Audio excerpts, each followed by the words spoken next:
Hey everyone, welcome to Sir Inc.'s The Experience podcast, where we talk about anything and everything kink.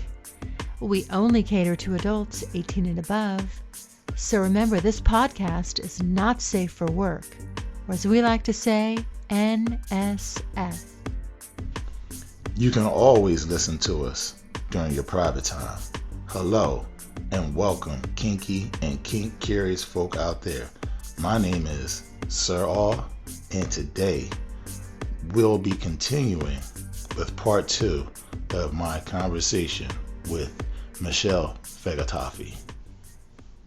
So let me ask you, so on that premise, we see a lot of images of sexy people, right? Guys, very well built, nice suits on, and women, thin women with nice lingerie on and looking all good, and they got the different poses going on. Yep. What do you think? Because I have a lot of women who are BBW women, big bone women, and they really are saying, we understand the pictures, but it doesn't really represent the submissives as a whole, because there's a lot of women who don't have the fabulous bodies with the six pack, but they're still very submissive women. What do you think about that? I think as far as the pictures, everybody's got their own thing. But if you get your knowledge of BDSM from the pictures that are displayed, you have no idea what's going on. The majority of even myself, I try to print a variety of people as far as skin tones. But if you print, some people have fetishes. Let me say this thing, and then I'll tell you this other part. Some people have fetishes. Some people have or preferences. They only like BBWs. They only like people over 300 pounds, Right. or they like people under 120 pounds. Some people like tall women only, short women only. You know, Right. have their preferences. But as far as pictures are concerned, you either have the really, really big women or you have really skinny women. Right. You have pages on Facebook, well, if they haven't been shut down yet, dedicated to both kinds.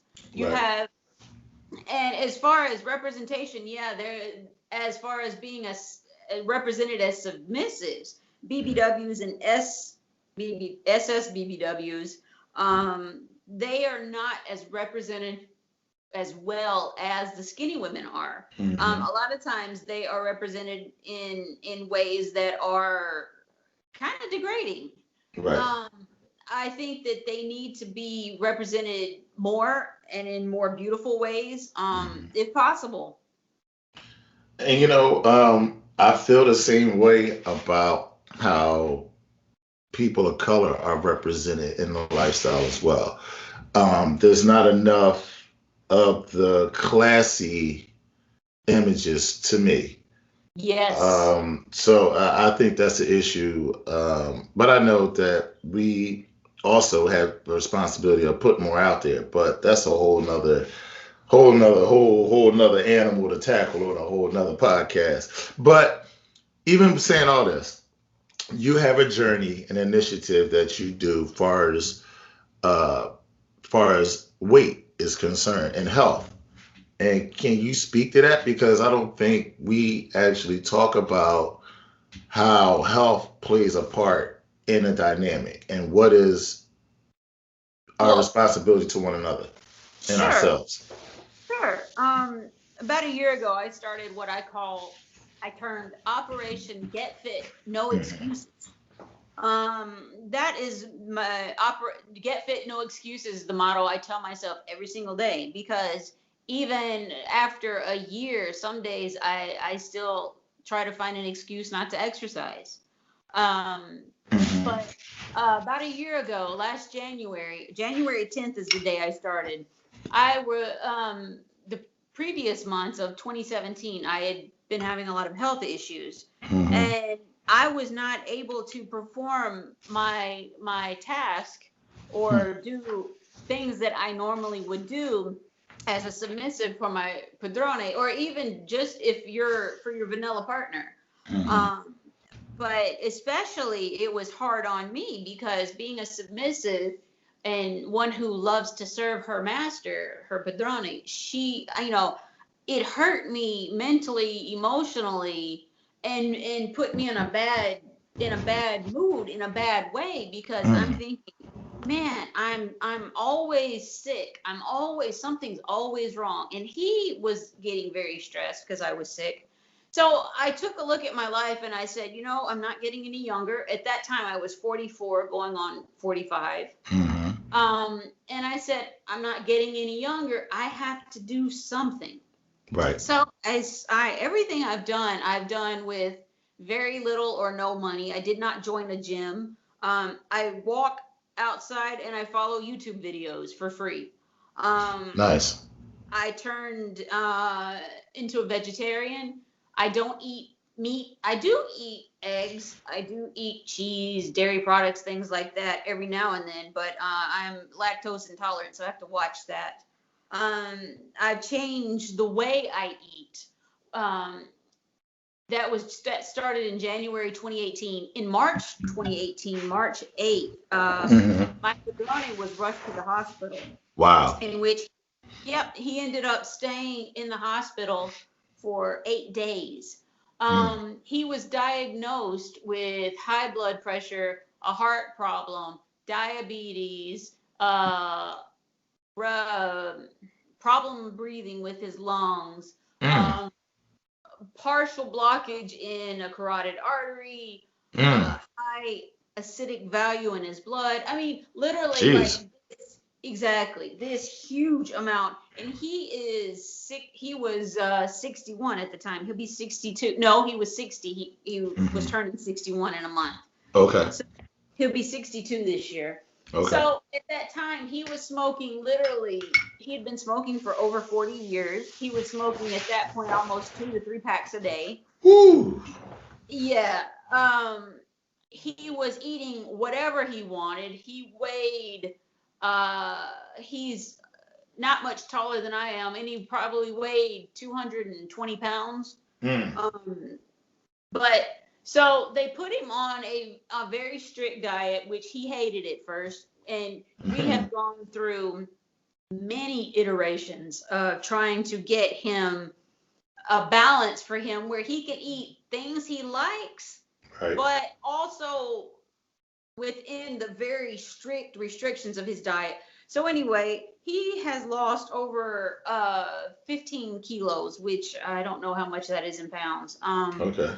Himself, he has not smoked in a year, Good. and he breathes much better. He Mm-hmm. is still on a lot of different medications, but he is 1,000% better than he was a year ago. I'm glad to hear that. I'm glad to Yeah, hear that. me too. So, but as far as how does the health stuff figure into BDSM? And I've gotten actually a lot of flack about that. A lot of people say, "Oh, fitness doesn't have anything to do with submission or dominance." Well, yeah, it Right. does. Because if you can't take care of yourself, how are you going to take care of your partner? Right. If in I mean even a vanilla partner, but especially in a BDSM dynamic, no matter Mm-hmm. if it's DDLG, DS, MS, Mm-hmm. whatever, you have to be in a state of health. Now, I'm not talking about stuff you can't help. I'm not talking about like my epilepsy, or Right. if you have like fibromyalgia, or Right. some kind of chronic thing that you can't help. Help. I'm Right. talking about something you can help. You can help weight. And I'm not talking about being fat. I'm talking about being healthy. Right. Right. If you're 250 pounds, but you are healthy, you don't have high blood pressure, you don't have diabetes, you don't have high cholesterol. Oh, he had high cholesterol too. It was like three Right. something, 300 Mm. and something, where it should be under 200. Right. So if you don't have health problems, and if you're larger size, fine, fine. You True. keep doing what you're doing. But if you have health problems, if you are so big your knees hurt, you can Right. barely walk, if you have breathing problems, if you cannot support yourself, Right. because you're so big. If you cannot, if it affects your dynamic, do Hmm. something to make it better, because not only will it hopefully lengthen your life, but it'll improve the lives of your family and your partner. Yes, and also it works with your self-esteem. It Yes. works with your perspective on life, and Emotions. your emotional state, everything. And I think as you said, YouTube videos, and YouTube is a great resource for educational stuff. Yeah. And I agree with you 100%. We have to change what we say healthy is. Like they used to say healthy, you see a person who's overweight and then they're just this, great body person. Like that's not really what we're saying health is. Health is just, as you're saying, being able to physically support yourself. Yes. And one of the things that I've learned through life by losing a friend who had complications of the heart is that if your heart isn't healthy, then it can't pump, blood to your organs properly, which makes you Yes. suffer in different ways. Oh yeah. And and this is important that people know. And keeping yourself of a certain weight, and it might not be the weight that the doctor has in their room, but as you said, if you're feeling good and you can carry it good, and everything checks that you can keep in check, then great. But if it's out of pocket, then you need to really ask yourself. You have to change your eating habits. You have to eat to live, and Yes. not live to eat. And you have to find what works for you. See, I eat completely differently than Padrone does. Mhm. I don't eat bread, I don't Right, eat pasta, I don't eat right, rice. There's a lot of stuff I don't eat. right, Um, but because it does not work for me. But right. it does work for him. So he eats, like, he'll eat pizza once a week. He'll eat pasta once a week. Hmm. But of course, I measure them. Everything I cook is from fresh ingredients. Hmm. Um, Very or fresh. I read every single label, Mm. because he can't have salt, he can't have sugar, he can't have a lot of things. But so we have found creative ways to season food to make it good for him, Hmm. but work for his body. Mm. Like, what works for me won't work for For you, you, right? guarantee.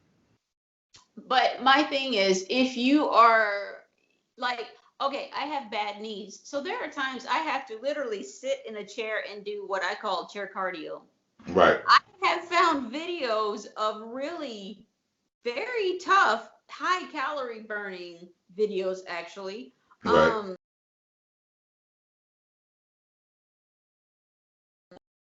Days where I don't burn a lot of calories, and because I'm doing strength training or yoga, because right, one on top of the getting healthier for me was flexibility, right, because I was having a lot of back pain and knee pain and joint pain. But now that I've started doing some yoga, following YouTube videos for beginners, right. um, I'm much better than I was.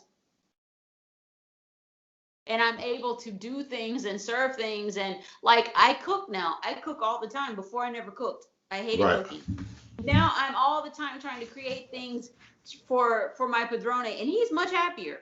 Mm. He is so much happier, and I am so much more fulfilled. See, that's just one of the things that when people say health has nothing to do, or fitness has nothing to do, yes, it does, because they all interact. It's life. Yes, and yes. and a lot of the things that a lot of the people that I get, one of the main complaints I get from people who read my blogs or books is that I talk about everything from a 24/7 slave submissive standpoint. Well, that's because I am a 24/7 submissive slave in real life. Life, right. So my thing is, if you read me or read what I write, take it, and if you want to apply it to your life, don't just try to go apply it, what I say, point blank to your life. take the bits and pieces that can work for you and then add to it. Right. Right. Yes. It's just like any piece of knowledge or religious book or a business book. You may not, as we just said about the guy Michael with the book. Yep. You may not agree with everything in there, but the things that you can find relevant, you just take that. Exactly. And it doesn't matter the message,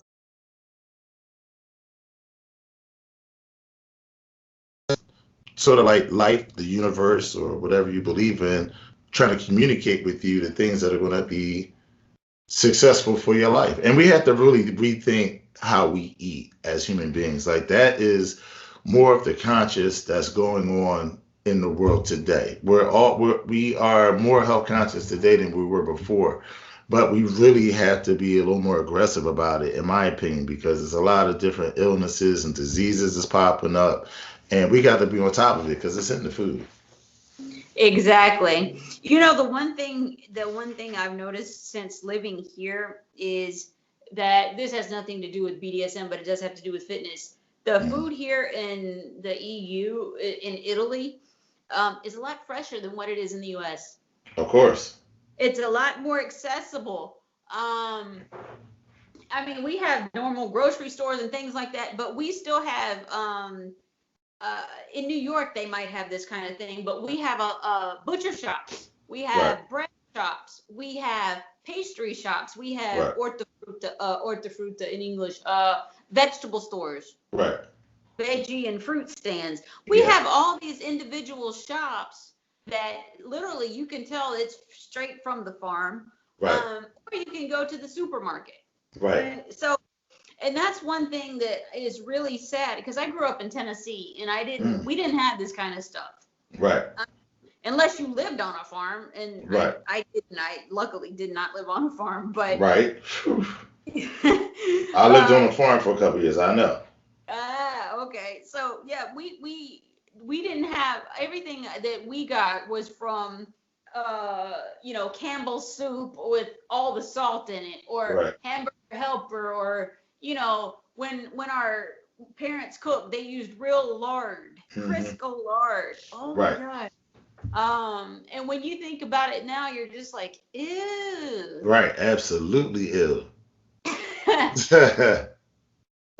But people still cook that way sometimes, especially people in the South. They cook that way all the time. But most here people, they use most people still cook like they cooked in the 40s and the 50s. yes, but People. here they use olive oil, Right. extra virgin olive oil or olive oil, and it's so Right. much healthier. It's so much cleaner. Oh Hmm. yeah. And you know what? And I want to go back when I said the country. I lived in the country for 2 years when I was a kid. But I will say that that being in the rural area like that, definitely all the markets and everything is coming fresh. My my grandparents had they had their own gardens, so they were growing everything. Everything is just a fresher, healthier lifestyle. And at the time, my grandfather just had open heart surgery. Well, later on, my grandfather ended up having open heart surgery, so the whole diet of the house changed. But it's a convenience to be able to have fresh food.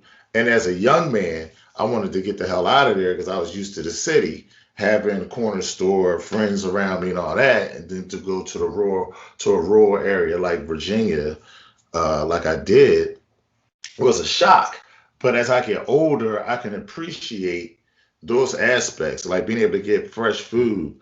As I live in the city, and in the city, you just have to mass produce so much stuff that Yeah, they just can't get it to you fresh enough. It really, unless you've grown it yourself, you don't know what's in it. You really don't. You really that's true. don't. You A really lot don't. of a lot of the stuff I eat is soy based, vegetable based, chechi. Okay, sorry, that's Italian. Chechi, chickpeas, Right. um, chickpeas, things like that. And it is processed food, but the ingredients are all. I always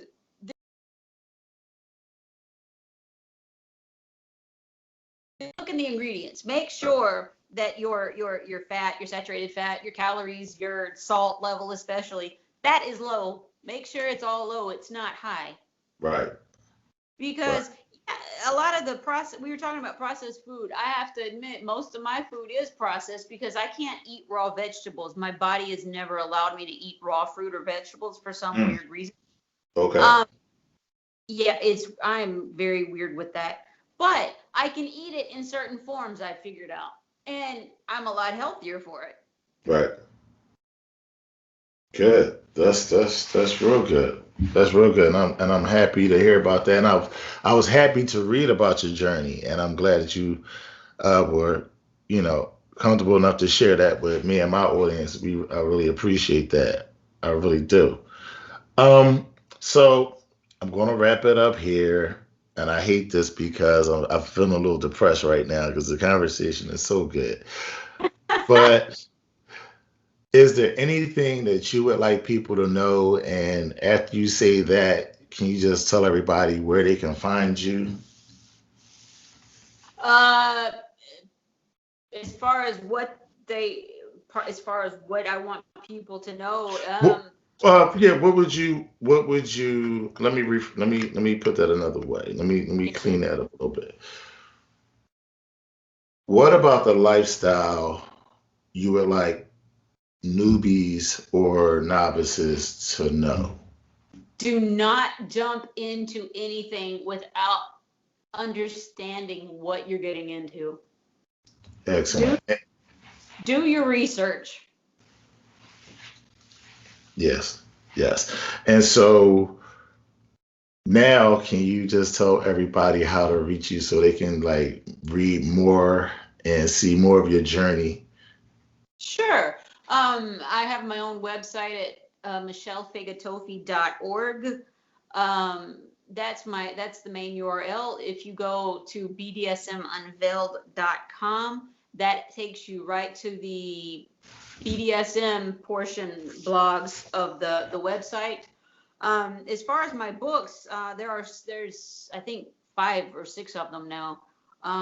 You can get them on Amazon, anywhere basically that sells digital books. You can either get them in ebook or paperback format. Excellent. I even have poetry. Oh, I got to go back on the website and dig a little deeper. I got caught up in the journey. I need to, some of the other information. I need to go and look at the poetry. I have several that I've written. I published a book 2 years ago or last year. It makes a great Valentine's Day present. Oh, you know what? I'm getting one. Absolutely. I'm getting one. I just need to know. Do I need to have my oil warmer ready? Yes. All right. Okay. Y'all heard it. That's what I have to do. I have to get the oil ready and get that book open and let it motivate me. It will totally motivate you. I need that. So I want to say thank you so much for being a part of the Experience Podcast. And that's it. Thank you for the experience. It was awesome. We'll have to continue this conversation another time because I think we have a lot to talk about. We have so much to discuss. That was quite an experience, wasn't it? Tune in again for a fresh release of Sir Ink's The Experience Podcast. Hope y'all enjoyed today's chat. We'd love to hear your experiences and your feedback. Do email us at sirinq@sirinq.com. You can also follow us on Sir INQ on Twitter, Facebook, Instagram, and KinkSpace.